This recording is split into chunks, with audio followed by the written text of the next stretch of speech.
Morning, is Adam speaking of Alfie.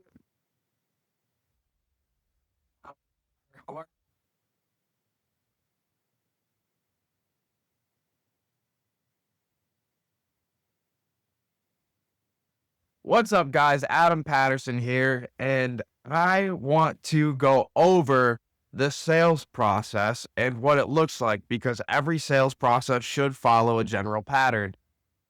This is part of the reason why I think it's great for people to actually get into other jobs and to go out and explore things before they enter sales as a job. One of the greatest employers out there, or at least I will absolutely vouch for them, is Enterprise Rent-A-Car. Because when you go there, you learn almost every aspect of a business. You learn sales, you learn operations, you learn delivery, you learn customer retention. You learn much from working at a company such as Enterprise Rent-A-Car that it is actually incredible that people think that it's not a great place to work for or that their requirements are too high because they require a college degree to work there. I worked at Enterprise Rent-A-Car myself. I worked in sales prior to that, which is kind of how I had an idea that I was good at sales and I wanted to be in sales.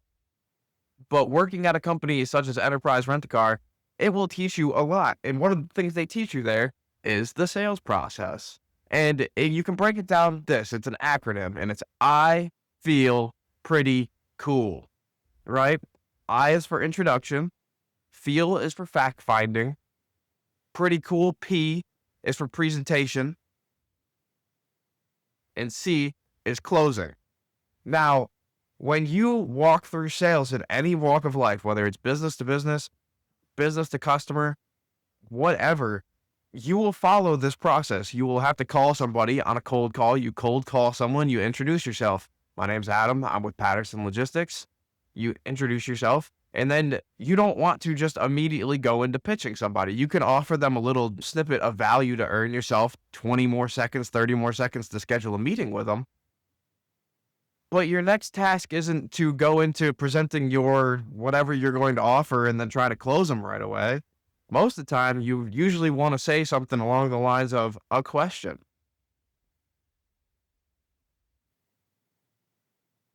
Is Adam speaking? I'm help you.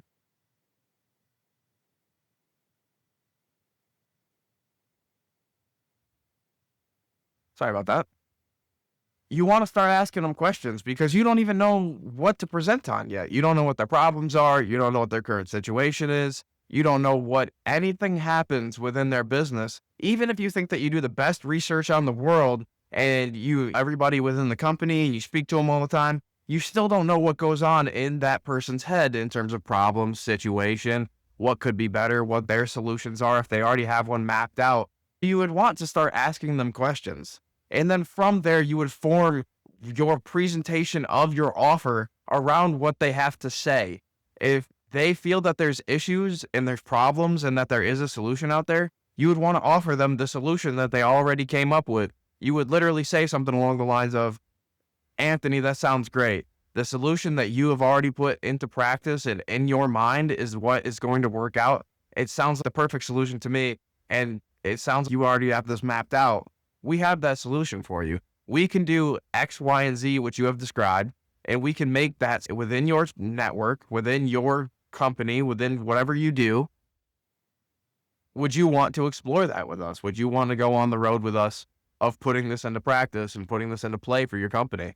And then that is not only you ask them questions, you got the solution from them, and you gave a presentation about what you had, which is exactly what they were looking for. And then you actually ask them at the end if they want to explore that with you, if they want to do this with you. And that's a closing question.